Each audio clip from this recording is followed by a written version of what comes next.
In the far reaches of the Indian subcontinent, where rivers carve winding paths through sun-baked earth, the seeds of early civilization quietly took root. Small groups of people, once nomadic hunters, began to settle near sources of water, gradually mastering the art of farming and animal husbandry. Over centuries, these humble communities learned to work the fertile soil, cultivating wheat, barley, and other staple crops.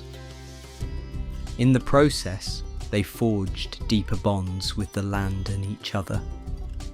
Clay pottery appeared, adorned with simple geometric patterns. Wooden huts evolved into dwellings fashioned from mud bricks. A sense of permanence emerged, hinting at possibilities far grander than mere survival. A steady rhythm of sowing and harvesting replaced the older cycles of migratory life. No one recorded these earliest moments in writing, and no towering monument rose to proclaim their achievements. Yet these local farmers and craftspeople laid a foundational layer of human endeavour. They shared tools, bartered produce, and sometimes formed alliances with nearby settlements. Their days were shaped by the interplay of weather and land, fostering an awareness of nature's blessings and challenges. While these budding societies were modest in scale, they foreshadowed remarkable transformations.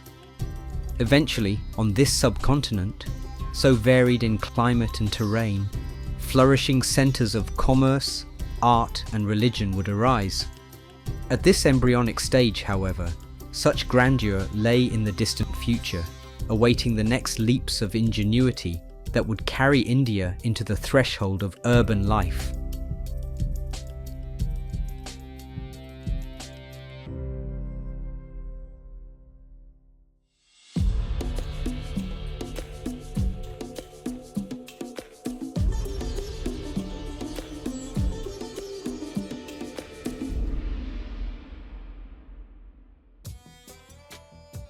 Long before the Gangetic Plains became synonymous with royal dynasties and epic poets, an extraordinary civilization thrived along the banks of the Indus River and its tributaries.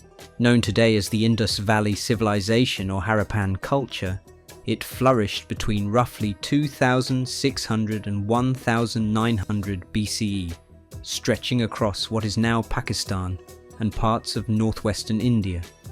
At its peak, this culture encompassed hundreds of settlements, some of which achieved the status of full-fledged cities. Among the most prominent were Harappa and Mohenjo-daro, each revealing sophisticated urban planning that still astonishes modern researchers. Streets were laid out in grid patterns, with wide straight avenues intersecting at right angles. Buildings, from modest homes to communal structures, were made of uniformly sized baked bricks, implying standardized production under some form of centralized oversight. In many dwellings, archaeologists have found evidence of private wells and bathing areas connected to underground drainage systems. Even by later historical standards, such emphasis on hygiene and sanitation stands out. It suggests not only technical ingenuity, but also an underlying cultural or religious value placed on cleanliness. Towering above the common residential quarters were raised platforms, citadels, likely serving civic or ceremonial purposes. One of the most famous structures in Mohenjo-daro is the so-called Great Bath, a carefully constructed brick pool sealed with bitumen. Scholars believe it was used for ritual bathing, a practice that might foreshadow the spiritual importance of purification in later Indian traditions. Economically, the Indus Valley people engaged in extensive trade, both local and long distance. They produced meticulously carved seals made of steatite, often featuring short inscriptions in a yet-to-be-deciphered script.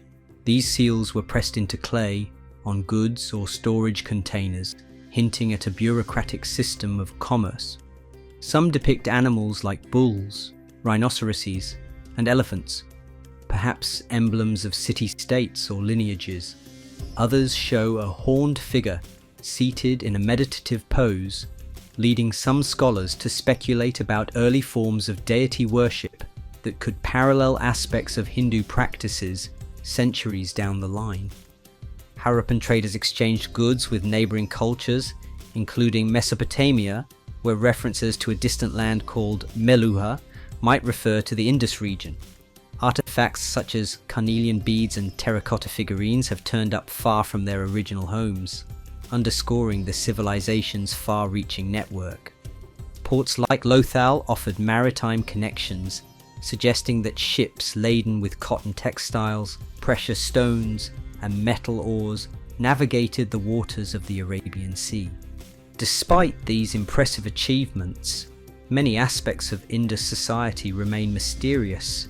The script, composed of brief sequences of symbols, resists modern decipherment without a known bilingual inscription analogous to the Rosetta Stone. Linguists have yet to crack its code. Consequently, we know little about the political system or the roles of priests and rulers.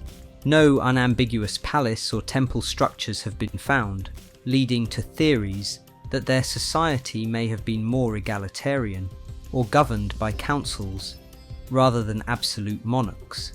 Religious beliefs too must be inferred from indirect clues. Terracotta figurines, often female, that may represent fertility goddesses, seals featuring animals or composite creatures, and the possibility of an early prototype of Shiva, sometimes called the Pashupati seal. Yet these interpretations, while compelling, remain speculative. The material culture suggests a society that valued order, planning, and possibly a strong sense of communal identity. By around 1900 BCE, signs of decline began to appear. Urban centres gradually emptied, and certain hallmark features of Indus planning diminished. Scholars propose climate shifts, tectonic activity altering river courses, or a series of severe floods or droughts as possible culprits. The once thriving trade networks may have disintegrated, and populations likely migrated eastward toward the Ganges or southward into smaller communities. Unlike societies undone by dramatic invasions, the Indus decline appears more subtle, a slow fragmentation rather than a single catastrophe. In the modern imagination, the Indus Valley remains a testament to human adaptability and ingenuity. At a time when many regions were still experimenting with simple agriculture, the people here built multi-story homes with sophisticated drainage and sewage. They embraced a consistent brick ratio across dozens of sites, which implies some overarching cultural or administrative standard. They also engaged diplomatically with other civilizations across land and sea, weaving themselves into the broader tapestry of Bronze Age trade. For centuries, this culture lay hidden beneath mounds of earth. It was not until the 19th and early 20th centuries that archaeological work brought Harappa and Mohenjo-daro to light. Even then, excavation was slow, sometimes halted by political upheavals in the region. Yet the uncovered ruins testified to a level of urban competence rarely matched in the ancient world. Wide streets, massive granaries, and intricately laid out citadels all speak of a collective vision that transcended individual city-states. The Indus civilization's ultimate fate shows how environmental and economic factors can unravel even the best-laid plans. Still, its heritage lingered. In time, other cultures rose on Indian soil, perhaps influenced by lingering traditions of craft, city organization, and religious symbols. Centuries later, as new languages and beliefs took hold, legends and memory might have preserved faint echoes of Indus grandeur. The details remain elusive, but the civilization's lasting footprints, deep in the alluvial plains, speak volumes about the resilience and ambition that would characterize India's future course.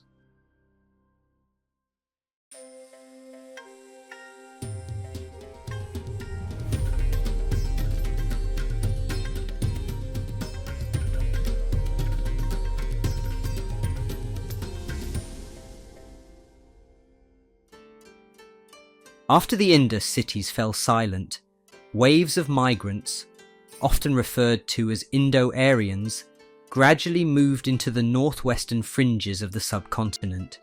They brought with them a language that would evolve into Sanskrit, and a set of orally transmitted hymns later codified as the Vedas.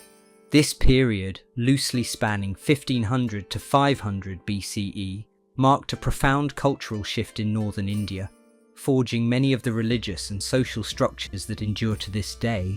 During the early Vedic phase, communities remained semi-nomadic, raising cattle and relying on rivers for fertile pastures. Chieftains called Rajans presided over clan gatherings. Ritual specialists, later known as Brahmins, preserved sacred hymns extolling gods such as Indra, Agni and Varuna.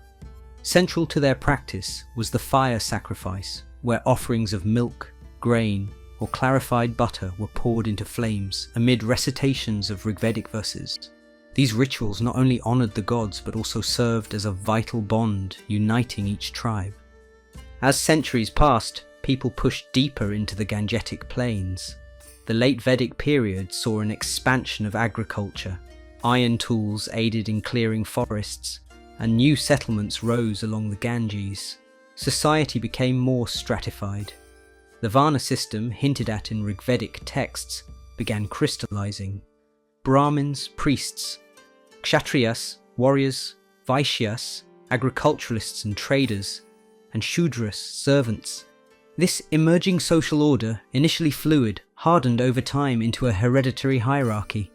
Meanwhile, religious thought turned more introspective.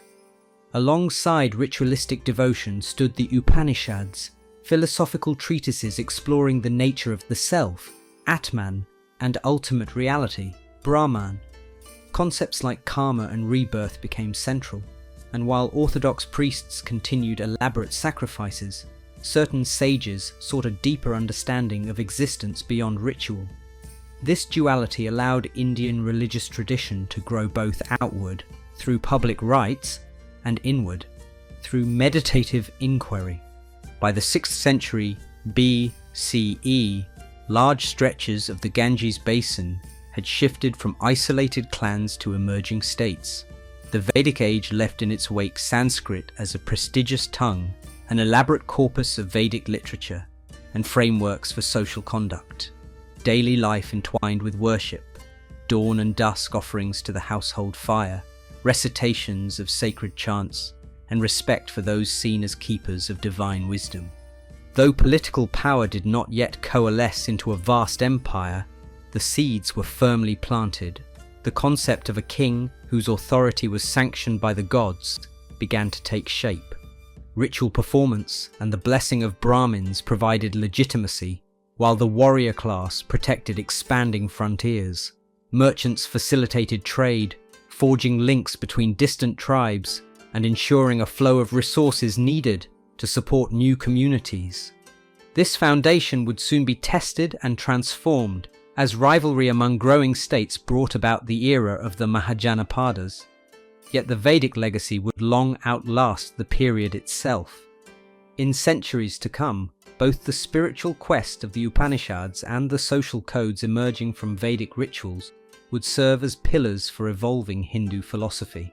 Even fresh ideas like Buddhism and Jainism would arise from the same soil, offering parallel visions of ethics and spiritual liberation. The Vedic age thus stands as the crucible where many of India's enduring cultural signatures first took shape.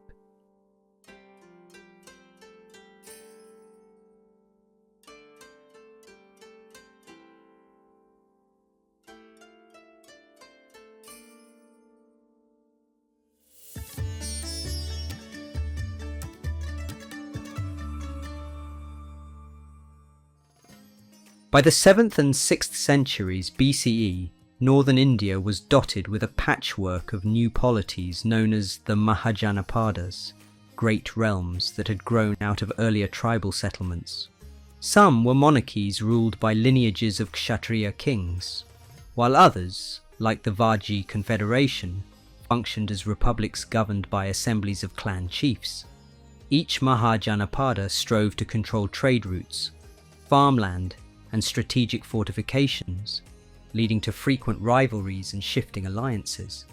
Among these states, Magadha emerged as a formidable power.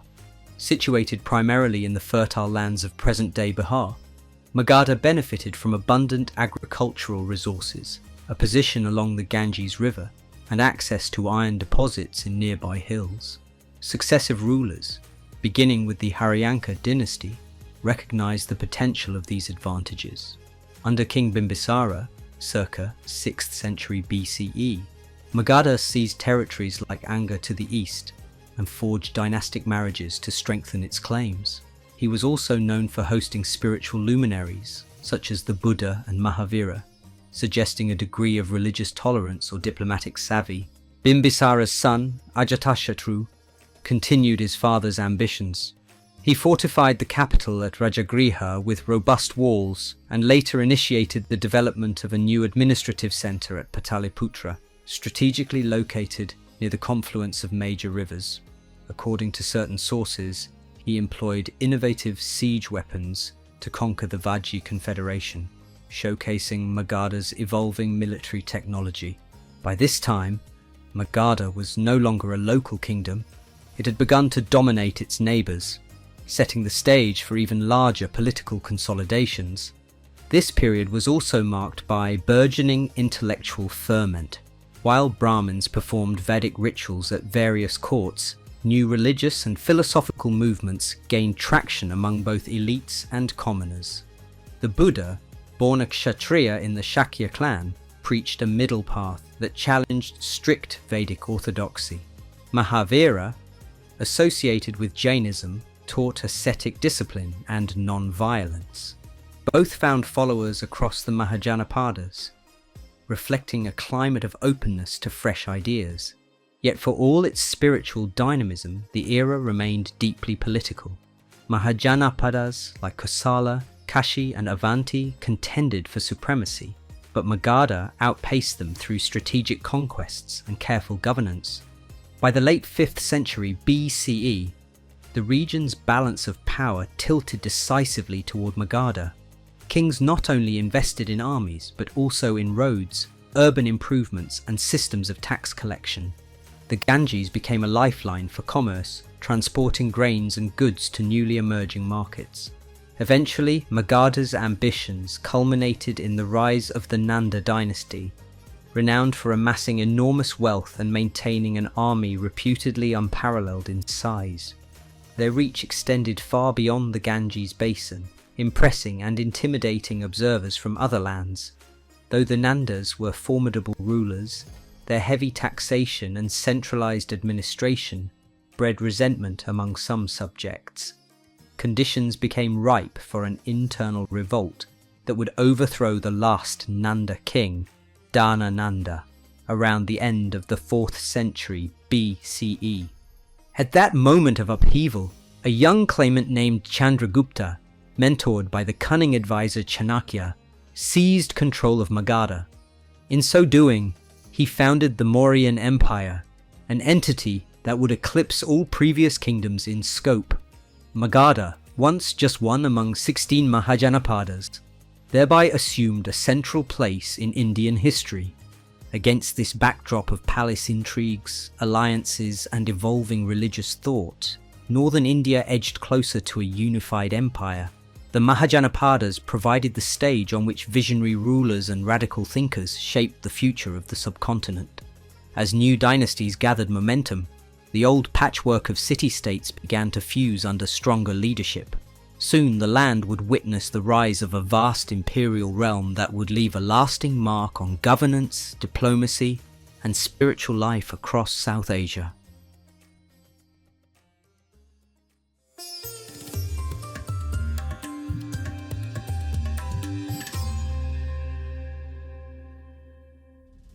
By the 5th century BCE, Magadha had blossomed from a modest kingdom into a formidable regional force.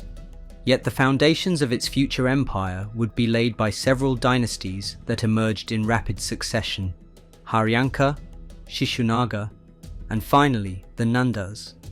Each brought fresh waves of consolidation and administrative rigor. helping Magadha outshine rival states across the Gangetic Plains. King Bimbisara is often cited as the pivotal figure of the Haryanka line. A skillful ruler, he embraced both conquest and diplomacy to expand Magadha's borders. His marriage alliances bolstered ties with neighbouring states, and his annexation of Anga opened up eastern trade routes. Between courtly receptions and strategic planning, Bimbisara also found a place for spiritual teaching. According to many traditions, he maintained cordial relations with the Buddha, offering him a bamboo grove near his capital at Rajagriha. Whether from sincere devotion or astute politics, this royal support helped Buddhism quietly spread among officials and merchants alike. After Bimbisara's reign, power passed to his son Ajatashatru. Though remembered for seizing the throne amid family intrigue, Ajatashatru proved equally determined.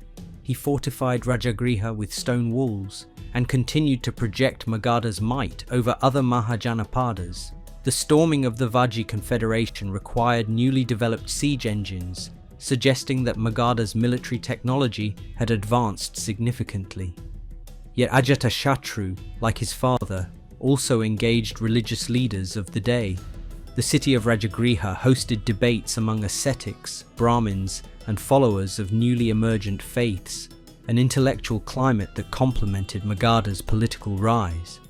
Despite these achievements, internal conflict gradually weakened the Haryanka lineage. The final Haryanka ruler was overthrown by a popular or military uprising that ushered in the Shishunaga Dynasty. King Shishunaga himself had likely been a minister or influential court figure in the previous regime. Under his leadership, Magadha defeated its old rival Avanti, extending influence westward. He briefly moved the capital to Vaishali, though subsequent rulers returned to Pataliputra or Rajagriha for administrative convenience. This back-and-forth capital relocation did not hamper Magadha's trajectory. The Shishunagas devoted resources to state building, farmland irrigation, supporting trade networks, and maintaining roads. Within decades, however, the Shishunaga dynasty encountered internal strife. Court intrigue flared, culminating in the assassination of one of its last rulers, Kalashoka. From that moment of bloodshed emerged a new power, the Nandas. The founder, Mahapadma Nanda, is portrayed in various Puranic texts as a ruler of lower social origins, a claim that might reflect the prejudices of traditional elites. Regardless of his birth, he displayed formidable administrative skill. Under Nanda rule, Magadha's bureaucracy grew more centralized. Provinces were supervised by carefully chosen governors who reported directly to the king. Complex tax systems ensured a steady flow of revenue, which the Nandas channeled into infrastructure, maintaining large granaries, and crucially, supporting a vast standing army. Greek sources that later chronicled Alexander's campaigns speak of India's rumoured riches.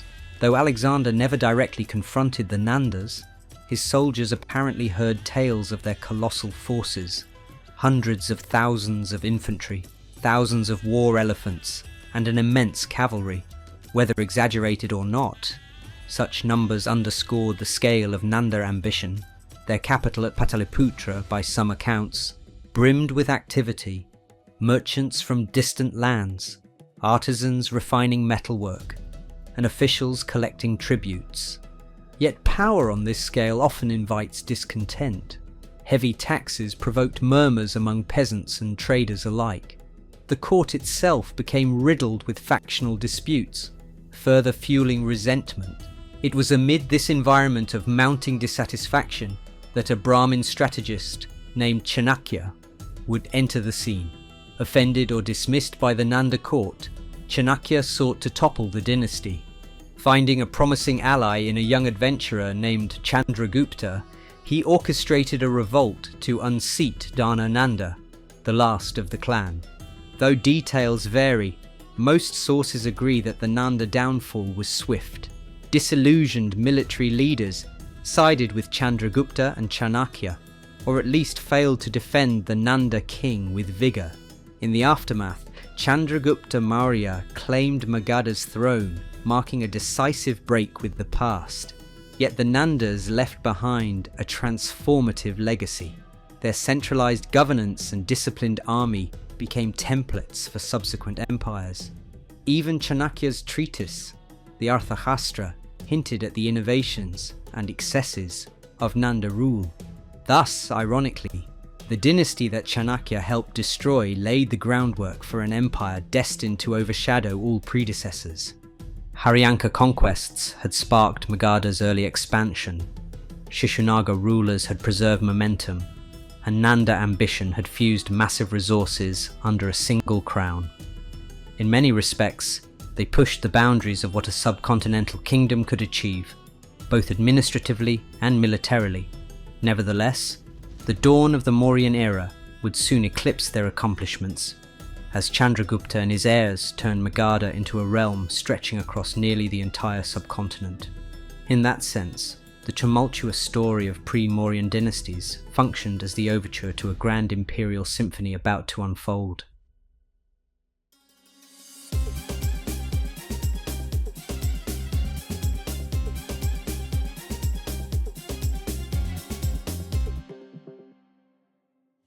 The rise of the Mauryan Empire stands as a watershed moment in Indian history. By harnessing the might of Magadha's standing army, perfecting administrative systems, and forging diplomatic ties across vast distances, the Mauryas transformed a robust kingdom into a subcontinental superpower. Key to this ascendancy were three figures: Chandragupta Maurya, his son Bindusara, and his grandson Ashoka, each bringing unique vision to the consolidation of imperial power. Having seized the Magadhan throne from the Nandas with the help of Chanakya, also known as Kautilya, Chandragupta swiftly extended his domain. Legend suggests he first secured the Gangetic heartland before turning his gaze northwest, where Greek satraps, remnants of Alexander the Great's campaigns, clung to power in the Punjab. Chandragupta is said to have driven these foreign garrisons out, forging an empire that stretched to the Indus River. Yet the true test of Mauryan diplomacy arrived when Seleucus the Phoenicator, one of Alexander's successors, ventured east around 305 BCE.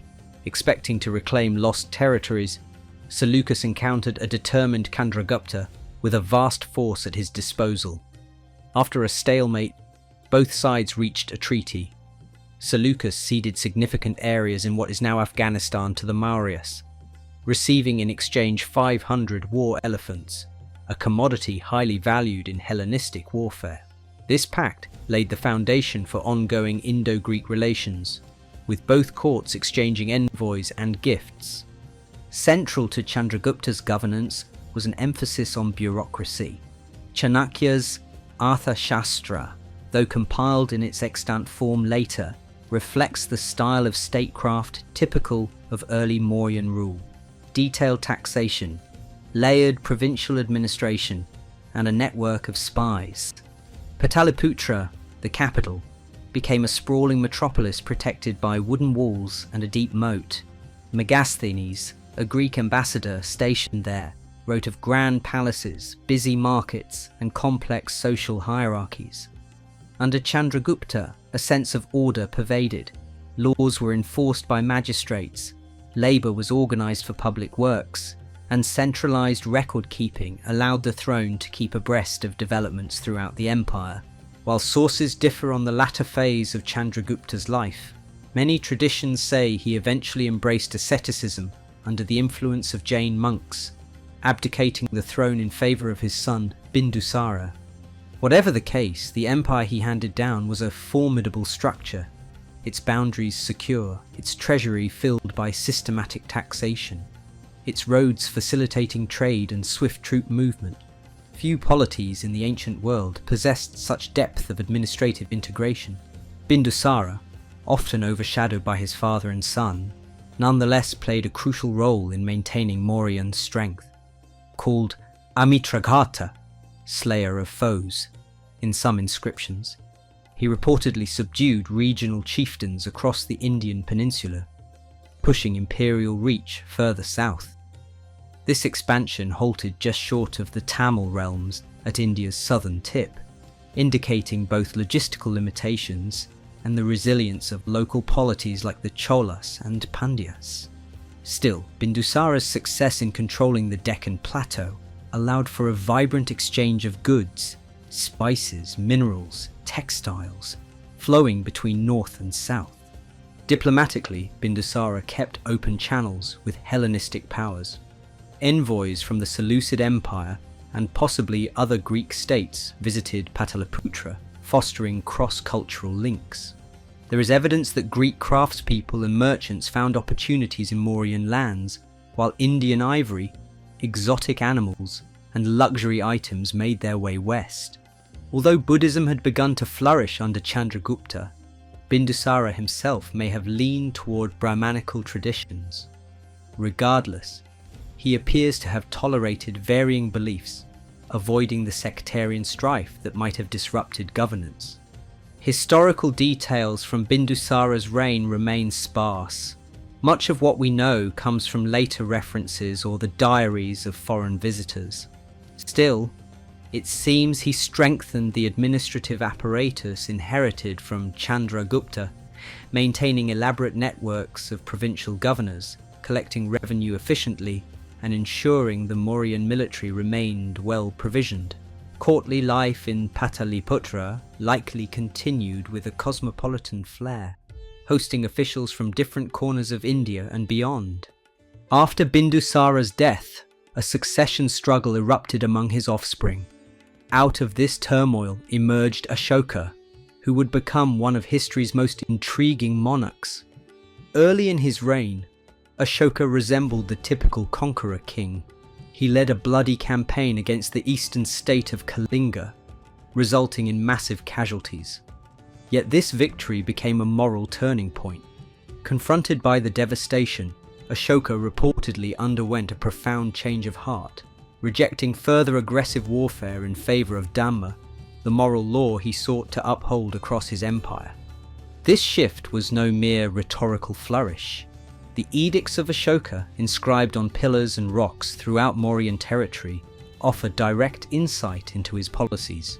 Written in local Prakrit dialects, and occasionally Greek and Aramaic in the northwest, these edicts advise compassion, fair governance, and moderation. They proclaim religious tolerance, calling upon all faiths, Buddhists, Brahmins, Jains, and others, to coexist. Officials known as Dhamma Mahamatras were tasked with overseeing public welfare, ensuring just treatment of subjects, and disseminating Ashoka's ethical guidelines. While Ashoka embraced Buddhism personally, he refrained from making it a state-enforced religion. However, he did fund monumental stupas, monasteries, and pilgrimage routes. The empire's administrative structure, largely inherited from Chandragupta and Bindusara, supported such public works. Roads with shade trees and wells improved travel. Hospitals and veterinary centres surfaced in several regions. By espousing ahimsa, non-violence, and compassion, Ashoka sought to elevate governance beyond mere resource extraction. He actively reached out to neighbouring realms. Some edicts mention sending emissaries to Hellenistic kings, the Cholas and beyond, indicating an ambition to share his moral mission internationally. Yet Ashoka's policies also carried practical benefits. A gentler image of Mauryan power, combined with improved infrastructure, encouraged trade and movement of scholars across frontiers. Buddhism found fertile ground in places like Sri Lanka, Central Asia, and even parts of Southeast Asia.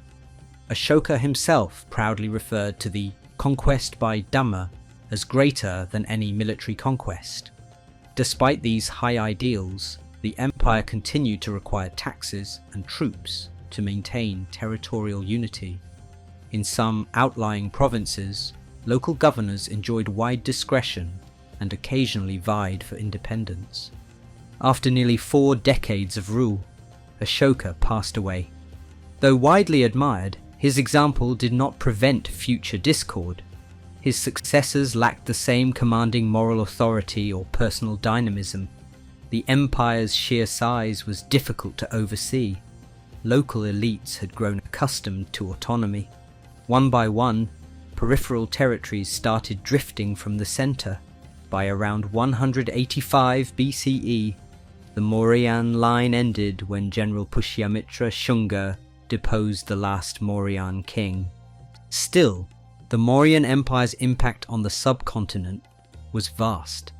It demonstrated that a unified political entity could span from Afghanistan to the Bay of Bengal, encompassing diverse cultures under one umbrella. Its administrative blueprint, provinces managed by royal appointees, sophisticated tax systems, and networks of state-sponsored roads, left a blueprint for subsequent dynasties. Ashoka's moral governance, meanwhile, resonated far beyond India's borders, particularly in the Buddhist world. Pilgrims and monks carried stories of the righteous king who championed tolerance and human decency. In the centuries that followed, myths of Chandragupta's cunning and Ashoka's compassion would be woven into epics and folklore. Whether highlighting stern discipline or enlightened benevolence, these narratives shaped how later Indian courts saw the ideal of kingship. Even foreign chroniclers from China to the Mediterranean remarked upon the scale and organization of Mauryan rule. Ultimately, the empire was a mosaic of ambition, policy and conscience, with Chandragupta forging the steel framework, Bindusara maintaining its momentum, and Ashoka giving it an ethical and spiritual dimension. Their combined legacies helped mold South Asia's historical trajectory, introducing an era of large-scale statecraft and religious pluralism. When it finally disintegrated, a host of regional powers arose to compete for the spoils, yet the memory of Mauryan grandeur lingered, setting a standard against which future empires would be measured.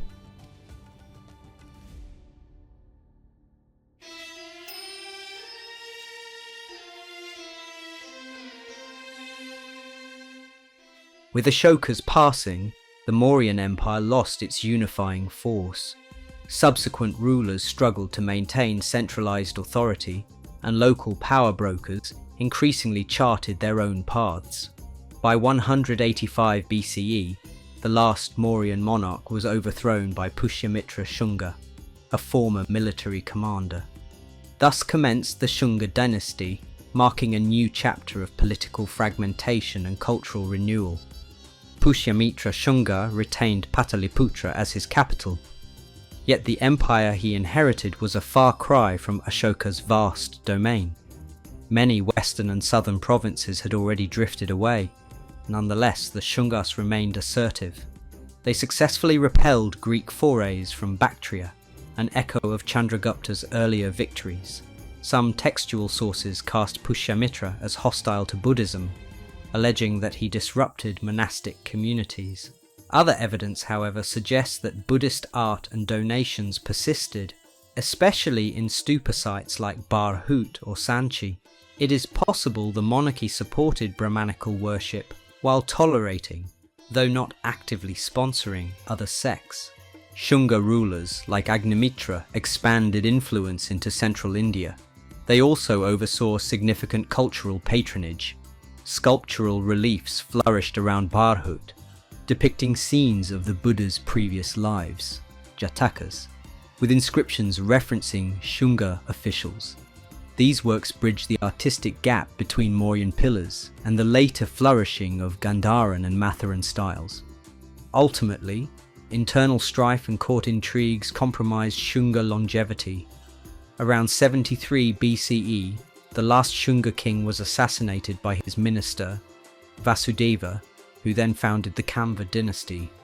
The Kanvas administered Magadha for a few decades, but their hold remained tenuous. Meanwhile, emergent powers in the Deccan and the northwest overshadowed the fading core at Pataliputra. By the late 1st century BCE, the Kanva line had vanished, swallowed by rising states such as the Satavahanas. Still, this post-Mauryan period was not merely an era of decline. Political decentralization allowed diverse regions to develop distinctive artistic, religious, and commercial identities. In the fertile Gangetic heartland, smaller city-states and republican polities revived older traditions of local governance. Courts in places like Ujjain, Vidisha, and Mathura became hubs of artistic innovation, producing new motifs in sculpture and architecture. At the same time, trade connections did not vanish. Routes that once carried imperial edicts now conveyed caravans of merchants carrying textiles, precious stones, and spices. Contacts with Hellenistic realms, though reduced, continued through intermediaries in the northwest. Travelling monks, ascetics, and philosophers found patronage in local courts, keeping intellectual life vibrant. While no single authority could command the entire subcontinent, the mosaic of smaller powers created a competitive yet culturally fertile environment. In short, the Shunga and Kanva dynasties bridged a gap between Mauryan centralism and the next major wave of regional states. They preserved aspects of imperial governance, such as provincial divisions and urban forts, but lacked the resources or charisma to reassert a pan-Indian rule. Buddhism, Jainism, and Hindu traditions continued to evolve, occasionally clashing but often coexisting in the same urban spaces. Before long, fresh energies would surge in the northwest as new groups, Indo-Greeks, Shakas, and eventually Kushans, began shaping the next epoch in India's history. Yet amid all the upheaval, the echoes of Mauryan administration lingered in local rulebooks and public memory, offering a distant reminder of what once had been.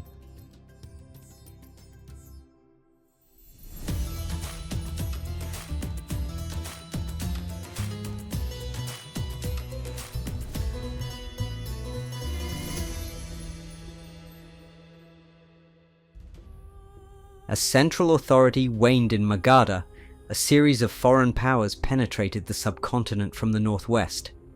These incursions, spanning Indo-Greek kings, Scythian Shakas, and the nomadic Kushans, brought not only military conflict but also profound cultural cross-pollination.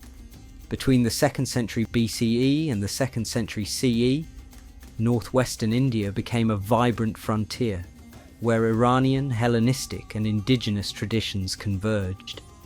In the wake of Alexander the Great's campaigns, Greek rulers in Bactria looked eastward for expansion.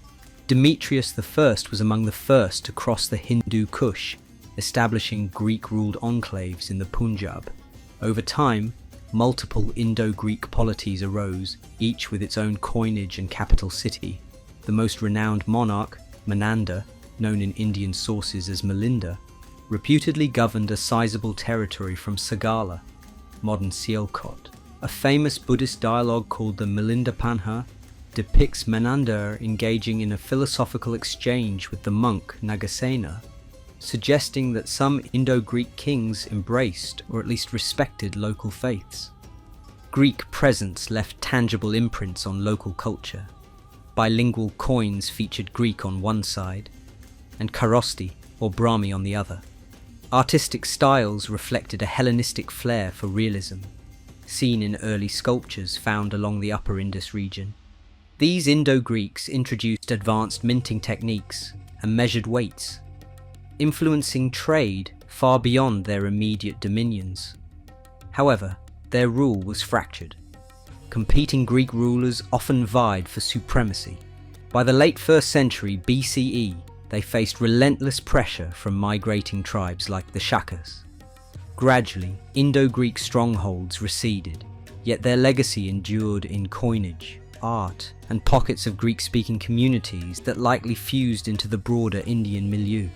Originating from Central Asian steppes, the Shakas, referred to in Indian texts as Shaka or Scythians, were pushed southward by other nomadic groups. By the mid-2nd century BCE, they toppled the Greco-Bactrian kingdom and descended into Gandhara and the Punjab.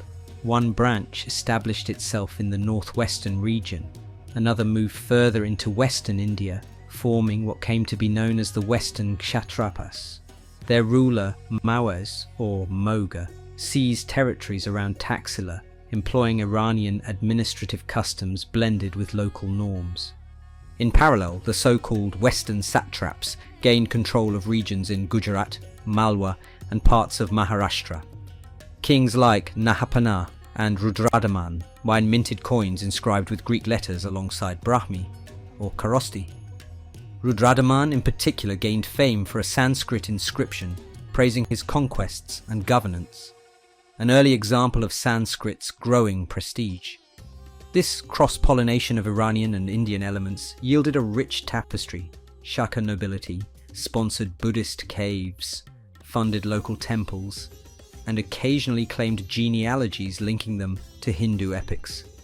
Over time, Shaka power waned under pressure from Indian dynasties like the Satavahanas, but in some pockets they persisted until the early centuries CE.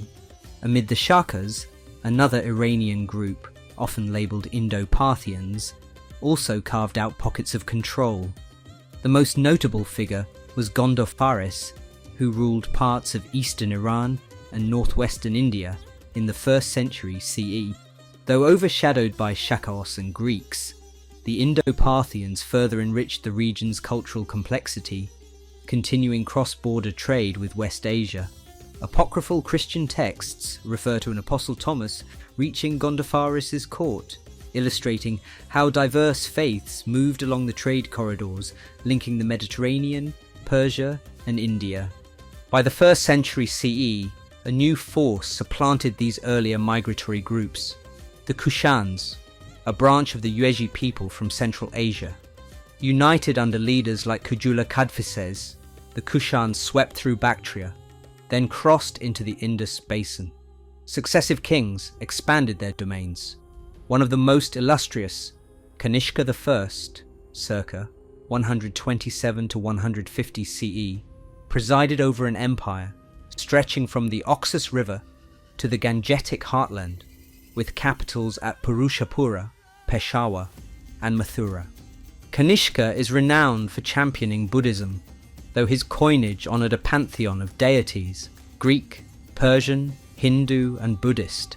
Under his rule, the Gandhara art style reached a zenith, blending Greco-Roman realism with Indian symbolism. Sculptors in Gandhara shaped iconic Buddhas draped in robes resembling Greco-Roman togas, giving birth to some of the earliest anthropomorphic depictions of the Buddha. Mathura, in contrast, developed a more native Indian style. Together, these regions turned the Kushan realm into a crucible of artistic innovation. The Kushans also actively promoted trade along the Silk Road. Their empire bridged the vast distance between the Han Dynasty in China and Roman-controlled West Asia.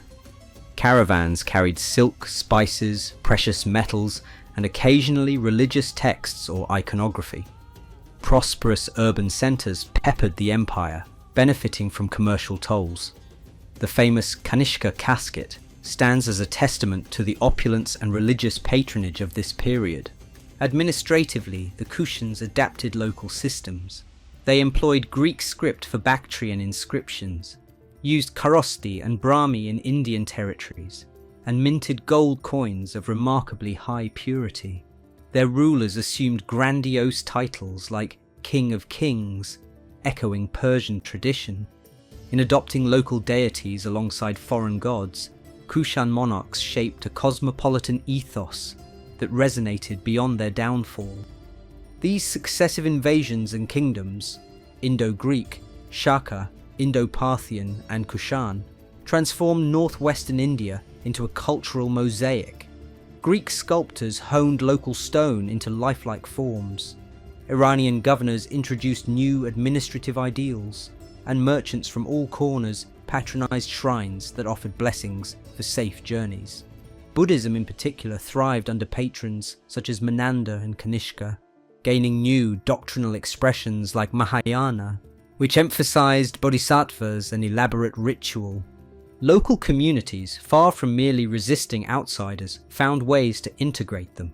Over generations, Greek city-states turned into Hellenized Indian towns. Shaka and Kushan elites learned Sanskrit or Prakrit and claimed kinship with epic heroes. Dynasties married into indigenous royal families, forging genealogies that reflected both conquest and acceptance. Meanwhile, creative ferment left behind Gandharan friezes, coins with Indo-Greek artistry, and inscriptions praising everything from Aryan gods to Iranian spirits. By the end of the Kushan ascendancy, around the 3rd century CE, the subcontinent had undergone a metamorphosis. The Ganges region remained vibrant, but the northwest had emerged as a powerhouse in its own right, a crossroads for caravans, pilgrims, and armies. In the south, dynasties like the Satavahanas also came into prominence, bridging cultures further. The stage was thus set for fresh alignments. As Kushan power receded, local rulers and new dynasties stepped forth, each weaving yet another thread into India's ever-evolving tapestry. The Indo-Greeks, Shakas and Kushans may have originated beyond India's boundaries, but their lasting imprint attests to the subcontinent's ability to absorb and reforge diverse influences. They introduced novel forms of governance and minted coins that symbolize cross-cultural unity. Their kingdoms, born of migration and conquest, still nurtured scholarship, artisanry, and religious exploration. In so doing, they carried the legacy of India's ancient civilizations into an age of heightened interconnectivity, setting examples for subsequent eras of rule and exchange.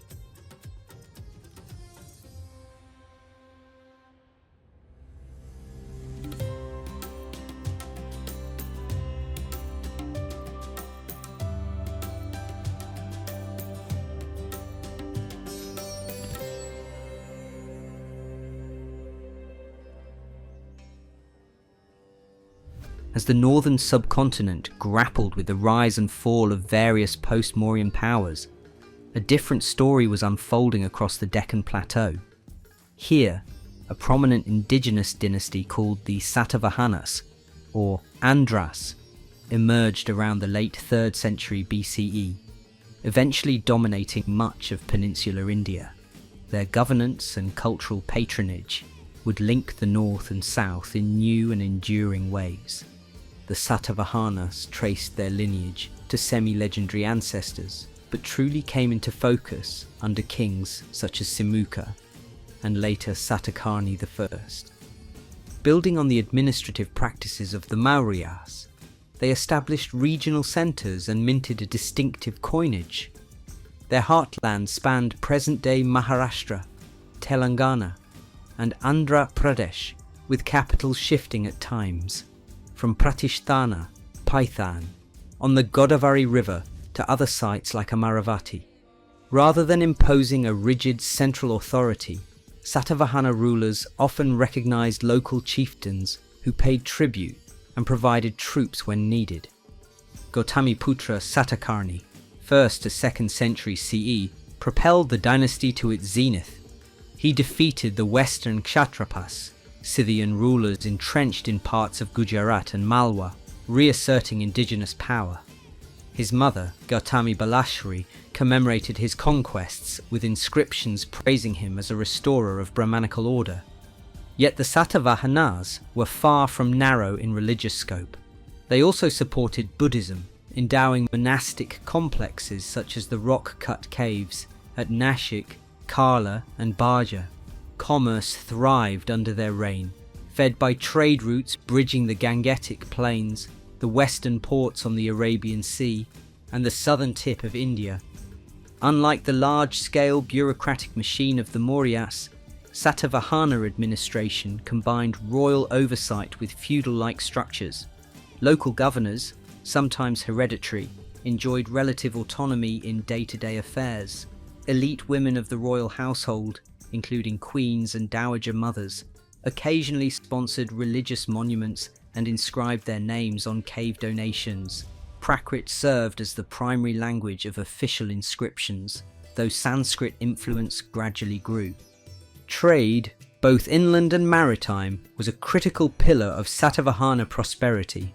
Merchants engaged in coastal shipping along the western shoreline, exporting cotton textiles, spices and gems. Goods flowed through major ports like Supara, Barh and Kalyan, connecting India to the broader Indian Ocean circuit. Roman coins discovered in Andhra and Tamil regions attest to an active exchange with the Mediterranean world. These economic links stimulated urban growth. fostering crafts and guilds in weaving, metalwork and pottery. The Satavahanas are closely tied to the development of the so-called early Andhra school of art, especially visible in the stupas of Amaravati. Intricately carved limestone slabs depict scenes from the Buddha's life and past incarnations, blending narrative flair with a refined aesthetic. Cave temples in the Western Ghats, many endowed by Satavahana royalty and merchant guilds, feature elaborate columns and vaulted prayer halls. Shaitis. Some inscriptions honor donors of diverse backgrounds, kings, merchants, and even artisans, revealing a patronage network that transcended social rank. Hindu worship also flourished. Though Gautamiputra Satakarni styled himself a champion of Vedic orthodoxy, the dynasty never sought to suppress other faiths. It was a time of religious coexistence, echoing older precedents set by Ashoka and others. In certain localities, shrines to Shiva or Vishnu coexisted alongside Buddhist viharas, underscoring the pluralistic ethos of the Deccan. By the late 2nd century CE, the strain of continuous conflicts, particularly against the Western Kshatrapas, took its toll. Fragmentation occurred as lesser branches of the royal family controlled outlying provinces, leading to overlapping reigns and weakening central power. Some historians mark the final downfall around the early 3rd century CE, when new regional powers like the Ikshvakus rose in Andhra, while the Vakatakas emerged in the Deccan interior. Despite their eventual dissolution, the Satavahanas left an enduring imprint. They forged the first robust link between North Indian polities and the Deep South, championed a syncretic religious atmosphere, and bolstered trade routes that would remain vital for centuries. The cultural vibrancy of the Deccan, visible in later centuries under the Chalukyas and Rashtrakutas, owes much to Satavahana precedents in art, architecture, and governance. In many ways, their reign stands as a bridge between Mauryan influences and the next flowering of South Indian dynasties, shaping the deeper unity of the subcontinent's economic and cultural spheres.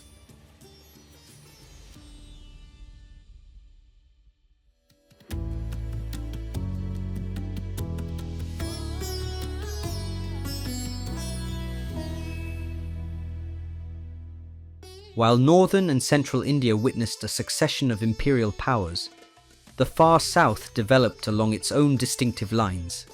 The Tamil-speaking region, often referred to as Tamilakam, hosted 3 enduring royal houses: the Cheras, the Cholas, and the Pandyas. Collectively known in local tradition as the 3 crowned kings, these dynasties oversaw a flourishing era conventionally dated between the 3rd century BCE and 3rd century CE, which Tamil literary sources call the Sangam Age.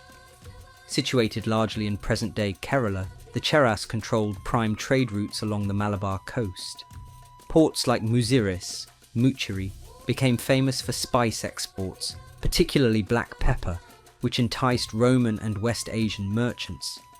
Ancient Greek and Roman texts, like the Periplus of the Erythraean Sea, mention these Tamil ports, noting the brisk commerce of pearls, spices, gemstones and textiles.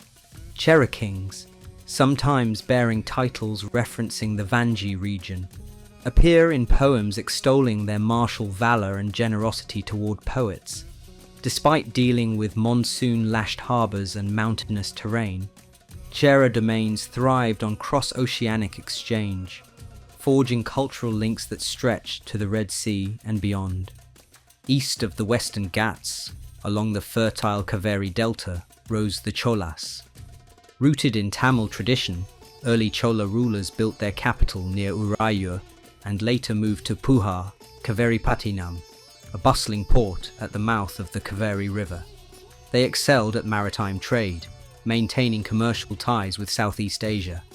The Tamil epics and Sangam literature praise legendary Chola kings like Karikala, credited with engineering feats such as the Grand Anikut, a dam across the Kaveri, that boosted agricultural productivity. Under their reign, goods flowed out of Puhar's docks, spices, cotton, and even fine steel.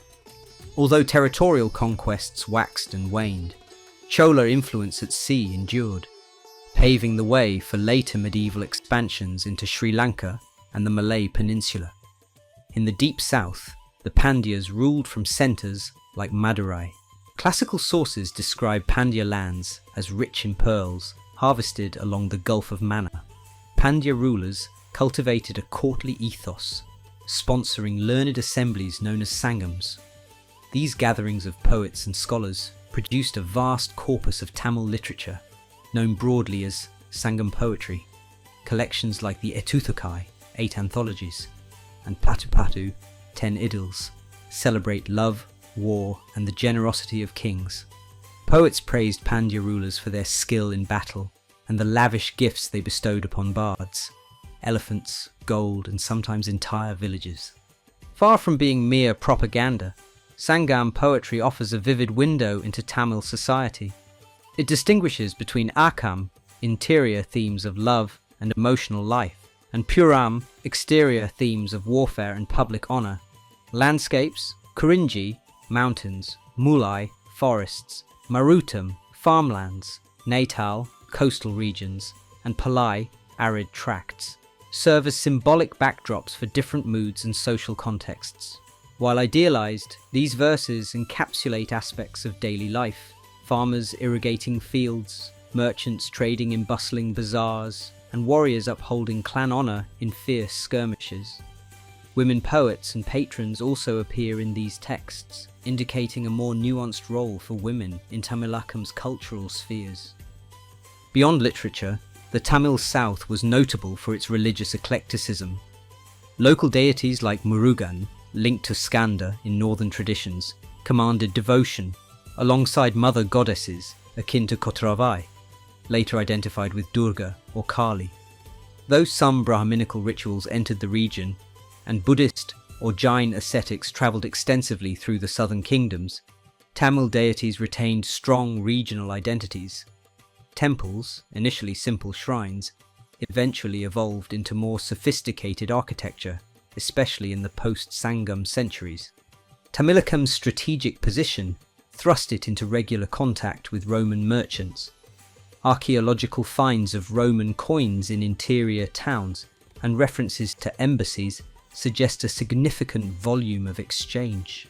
Spices, precious stones, and textiles went west, while gold and fine Roman wares journeyed east.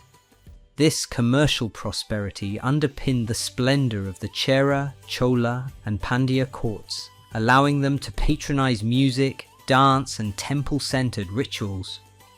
By the 3rd century CE, the classical phase of the Sangam age gradually gave way to new political formations. Internal disputes, shifts in trade routes, and invasions by neighbouring powers disrupted the old dynasties. The Cheras, Cholas, and Pandyas continued in later eras, occasionally eclipsed by other houses, but never vanishing entirely. Their lineage and legacy endured, culminating in future expansions, most notably the medieval imperial Cholas. The Sangam age remains a cornerstone of Tamil cultural identity. Poems from this period testify to a sophisticated society that balanced warrior ethics with literary finesse and diplomatic ties with robust maritime enterprises. This southern theatre of Indian history developed partly in parallel to northern dynasties, occasionally intersecting through trade and politics. Over time, India's diverse realms, in Deccan uplands, northern plains, and Tamil coasts, would weave tighter connections, but the distinct stamp of ancient Tamilakam still resonates in language, customs, and artistic traditions today.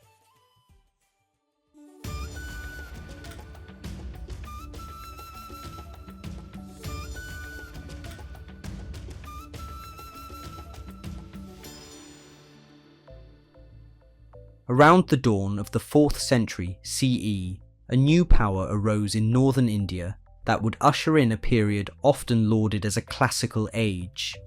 The Gupta dynasty, originating in the Ganges heartland, laid foundations for a revitalized polity that championed Sanskrit high culture and fostered remarkable advancements in the arts and sciences. At the forefront were two rulers, Chandragupta I and his son Samudragupta, whose conquests and statecraft shaped the subcontinent's future. A lesser-known figure prior to the Gupta's meteoric rise, Chandragupta I, not to be confused with the earlier Mauryan emperor, consolidated domains around Magadha and possibly married into the Lichavi clan, expanding his influence.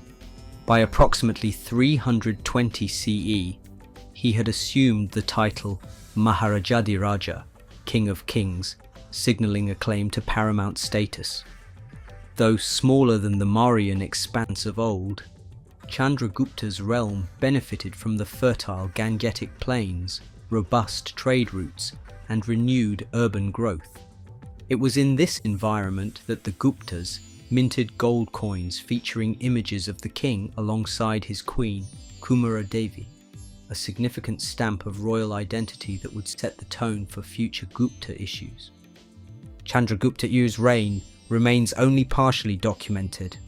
Inscriptions are sparse, but later Gupta records exalt him as the family patriarch who forged alliances and stabilized the heartland. Pataliputra likely served as his capital, though the dynasty also utilized sites like Ayodhya and Prayaga, modern-day Allahabad. By the time of his death, the Guptas commanded a cohesive kingdom poised for further expansion under his heir. Ascending the throne around 335 CE, Samudragupta emerged as an extraordinarily dynamic figure. A pillar inscription in Allahabad, composed by his court poet Harisena, extols him as both a victorious warrior and a generous patron. The text lists a string of conquests, subjugating neighbouring kings in Aryabhata, the northern plains, receiving tribute from forest kingdoms, and launching a daring campaign into the south, after which he allowed local rulers to remain in place as vassals. This strategy fostered a network of dependent states rather than direct annexation, letting the Guptas maintain overarching control without draining resources. Samudragupta's prowess extended beyond military campaigns. He is depicted on coins performing the Ashvamedha sacrifice, a Vedic ritual traditionally signifying imperial sovereignty. Another coin type shows him playing a veena, underscoring his reputed cultural refinement. Court traditions imply he supported Sanskrit learning, poetry, and perhaps theological debates among various sects. This blend of martial might and cultural sponsorship anticipated the golden reputation that would soon envelop the Guptas. Under Samudragupta, a more sophisticated administrative apparatus started to form. Governors, many of them royal relatives, managed provinces. The empire's prosperity rested on agricultural surpluses and trade revenues. As during earlier eras, the Ganges served as a vital artery for transport, while roads facilitated commerce with distant ports. The Gupta bureaucracy did not replicate the exhaustive Mauryan spy networks, but retained enough oversight to ensure tax collection and quell rebellions. Brahmins and other elites enjoyed royal patronage, and the Varna system, though already in place, now found reinforced legitimacy through ties with Gupta rulers. The religious landscape remained pluralistic. While Samudragupta appeared personally inclined toward Vaishnavism, worship of Vishnu, he extended courtesy to other traditions. The Brahmanical revival went hand in hand with a measured tolerance of Buddhism, Jainism, and local sects. Although tensions existed, the empire's governors often had pragmatic reasons to foster interfaith harmony, recognizing the role of religious sanctuaries in local economies. By the time Samudragupta's reign drew to a close, the Gupta name had become synonymous with power, wealth, and cultural renaissance, the seeds of a classic Hindu polity, where royal courts patronized Sanskrit literature, temple building, and advanced scholarship, had already taken root. Legends describe Samudragupta as the Napoleon of India, reflecting the scale and swiftness of his campaigns. Yet his legacy extended beyond conquest. He left behind a stable dominion, enriched by an emerging artistic and intellectual sphere that would peak under his successors, particularly Chandragupta II. In this sense, the early Guptas set the stage for an era that would define classical Indian civilization for centuries to come.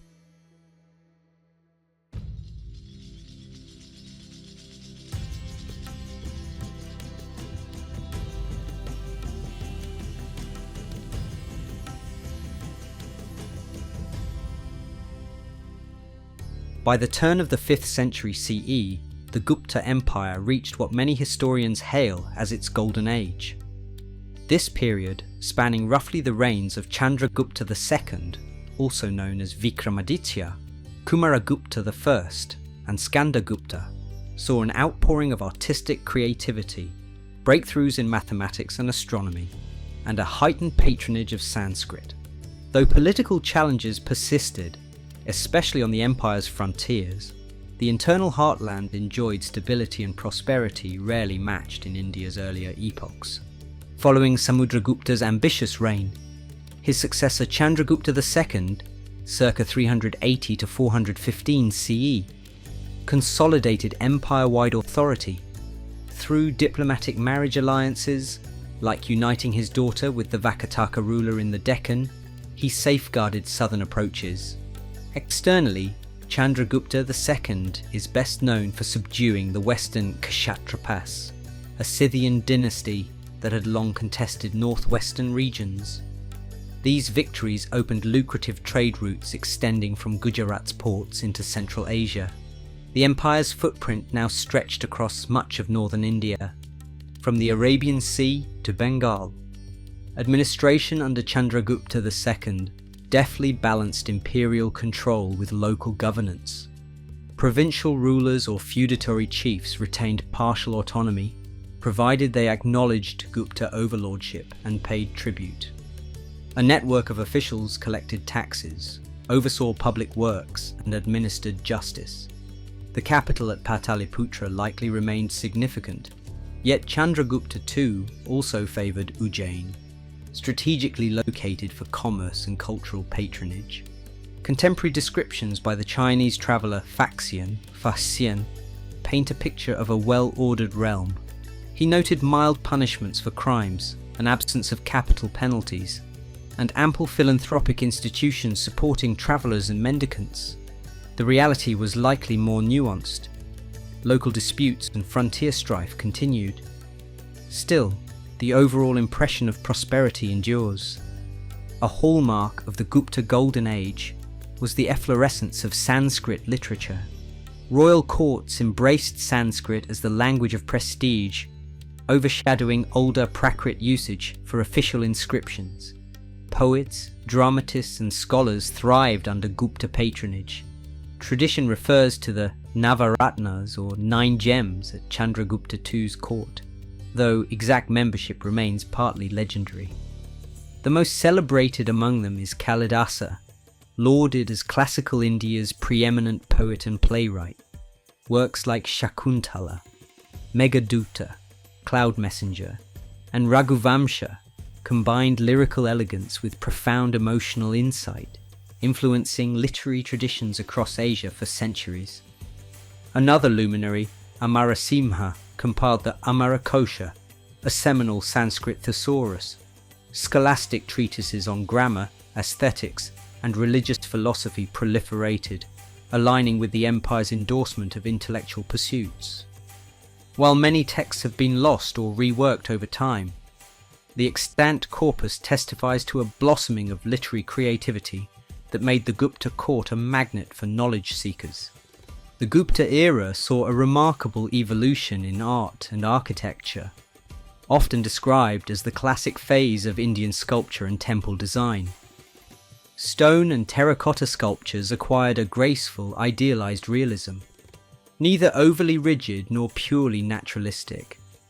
At Sarnath, artisans crafted serene Buddha images with a gentle smile and flowing robes, setting new standards for iconography that spread throughout South and Southeast Asia.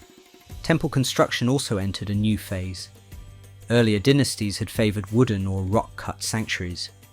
Under the Guptas, structural temples of stone, dedicated primarily to Vishnu or Shiva, began to appear, though many early examples have crumbled.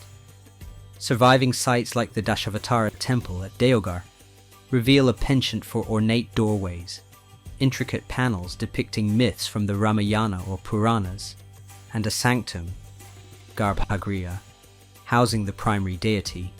These innovations would later culminate in the grand temple complexes of medieval India. Few epochs in India's ancient timeline witnessed such robust scientific inquiry. Figures like Aryabhata circa 476 to 550 CE pushed the boundaries of mathematics and astronomy. His treatise Aryabhata introduced a systematic approach to algebra and trigonometry, delineating the value of pi with notable accuracy and advocating a heliocentric-like model where Earth rotates on its axis. The concept of zero as a placeholder, although it developed over centuries, found expression in Gupta-era numeric systems. Astronomers such as Varahamihira expanded on Aryabhata's observations, compiling star catalogues and discussing planetary alignments. In medicine, works like the Charaka Samhita and Sushruta Samhita were further refined, covering surgeries, herbal remedies, and the principles of Ayurveda. Scholars speculate that some of these scientific achievements travelled westward along trade routes, influencing Islamic and then European scholarship in subsequent eras. Economic prosperity under the Guptas was partly anchored in agriculture, supported by a stable climate and improved irrigation.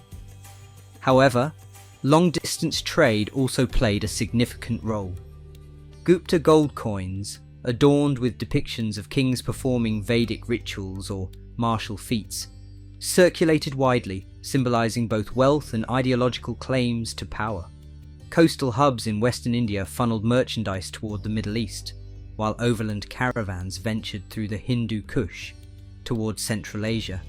Textiles, spices, ivory, and gemstones remained high-demand exports.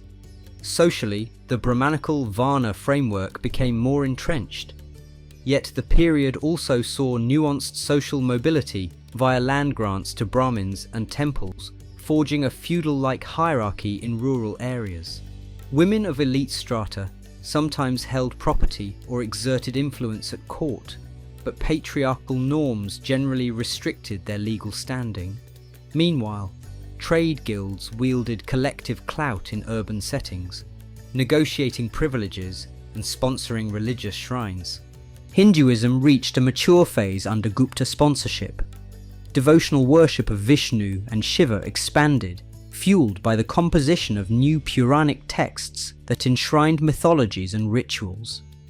Stone temples and icons solidified the presence of deities across various regions. Yet Buddhism still flourished.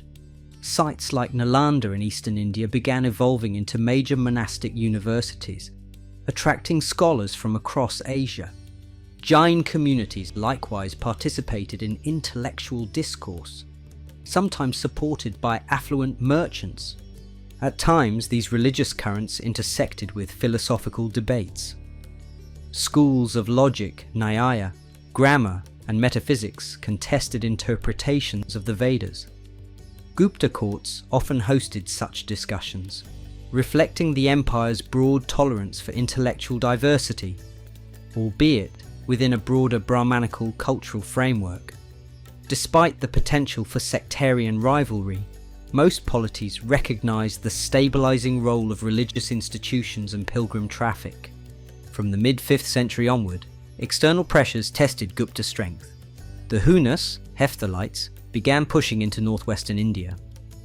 Skandagupta, circa 455 to 467 CE, repelled initial invasions but at great cost. After his death, a sequence of less capable rulers presided over territory that increasingly fragmented. Ongoing conflicts drained the treasury, leading to a decline in gold coinage purity. Provincial governors seized the chance to carve out semi-independent states, weakening central authority further. By the early 6th century, the Guptas had lost much of their western domain to Huna intruders and local insurgents. The final blow came as new dynasties, such as the later Guptas and Maukharis, rose in the heartland. Although nominal Guptas lingered for a few more decades, the empire never regained its golden sheen.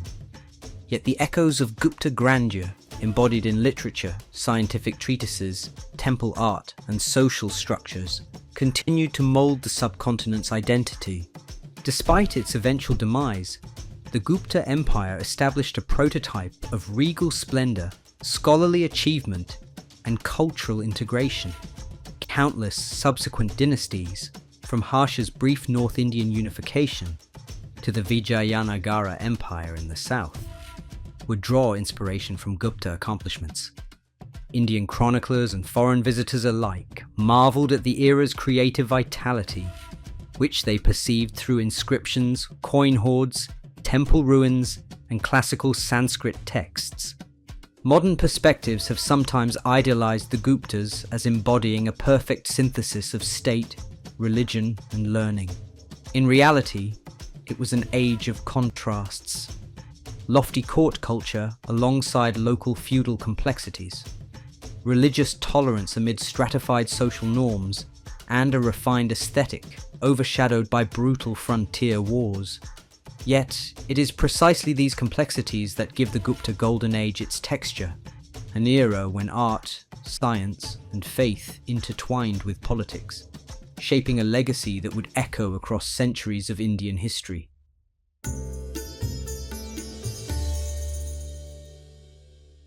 By the mid-5th century CE, the Gupta Empire stood at a cultural apex, yet rumblings of discontent and external threats began to undermine its foundations.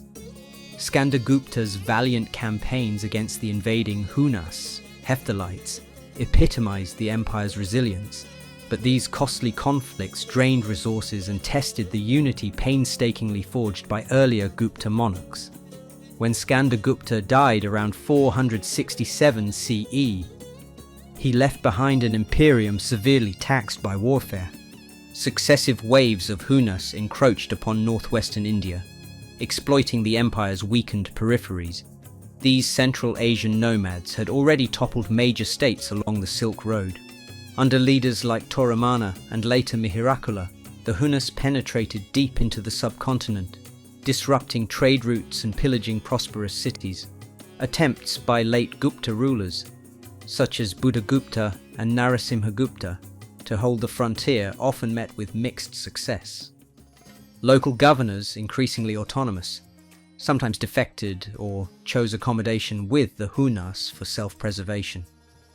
The burden of continuous warfare strained the imperial treasury. The once celebrated Gupta gold coinage declined in quantity and purity, a material reflection of the empire's diminishing wealth. Infrastructure suffered as the central administration struggled to collect taxes or fund large-scale projects.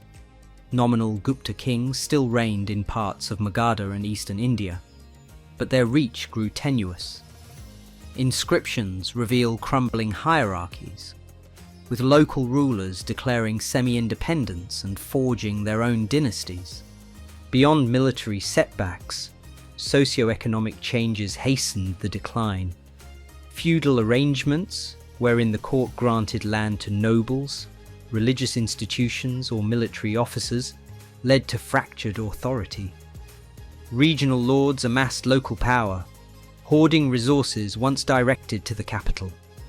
While such decentralization spurred community-level autonomy, it weakened the emperor's fiscal and administrative grip.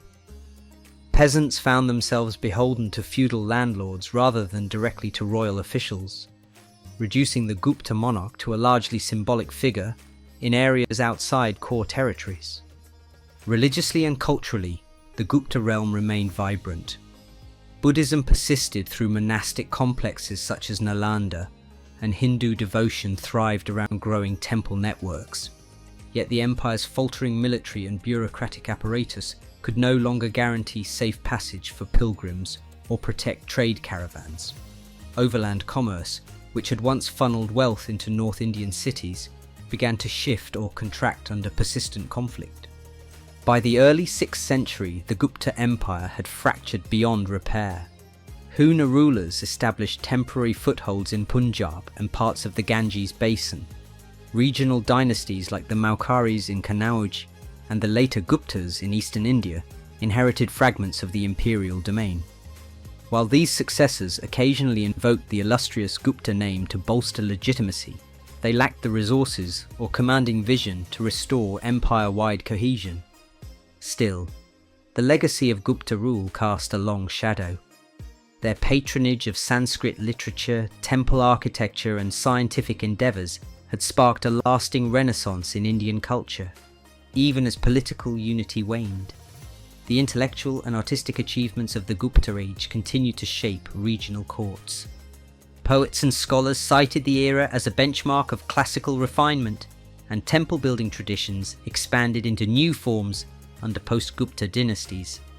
At the twilight of Gupta hegemony, the subcontinent transitioned into a more fractured landscape, reminiscent of earlier centuries.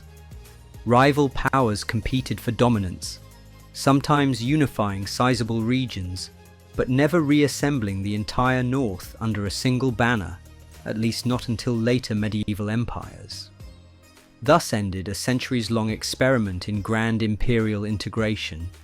While no neat dividing line separates ancient India from subsequent periods, the Gupta's downfall stands as a poignant marker, ending an epoch of remarkable consistency in royal patronage, statecraft, and cultural development.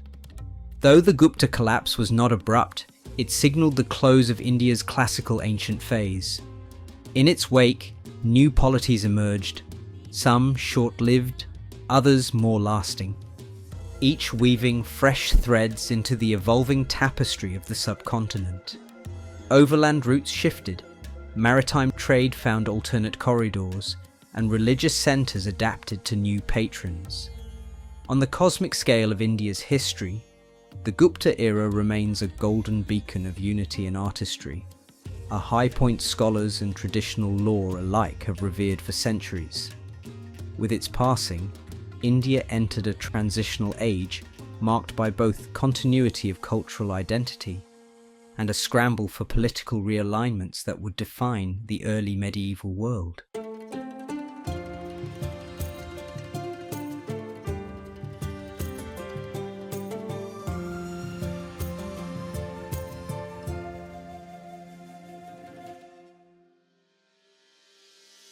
In the aftermath of Gupta decline, India fragmented into multiple regional states, each forging its own destiny.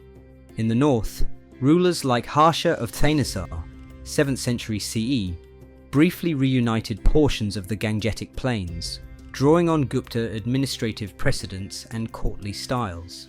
Yet Harsha's domain too dissolved after his death, reflecting a broader pattern of localized power. In the Deccan, successors to the Vakatakas and later the Chalukyas rose and fell, carrying forward the region's love of temple art and Sanskrit learning. Meanwhile, in the far south, the post-Sangam polities paved the way for the grand Chola expansions of the medieval era. Religiously, Hindu traditions kept maturing. Bhakti movements re-energized devotion, bridging caste boundaries through heartfelt worship. Buddhism persisted, particularly in eastern complexes like Nalanda, but over time waned as monastic centres lost royal sponsorship. Jain communities maintained a steady presence in urban hubs. Cross-cultural exchanges continued via maritime trade with Southeast Asia and overland routes into Central Asia, though these networks shifted as new powers emerged. In many ways, the centuries following Gupta rule laid a path toward the medieval Indian world, a mosaic of kingdoms bound together by shared religious texts, linguistic norms, and a collective memory of empires past. Though no single monarchy would fully replicate the classical age's pan-Indian reach, the legacy of Mauryan governance and Gupta refinement continued to inform local courts and literary traditions. For modern observers, the end of ancient India does not mark cultural rupture, but rather an inflection point, an evolution into a new cycle of regional dynamism and cultural renaissance. Thus, from the earliest villages along the Indus to the twilight of Gupta grandeur, India's ancient history stands as a tapestry woven by diverse peoples, dynasties, and faiths, each chapter a vital strand in the enduring fabric of one of the world's most continuously evolving civilizations.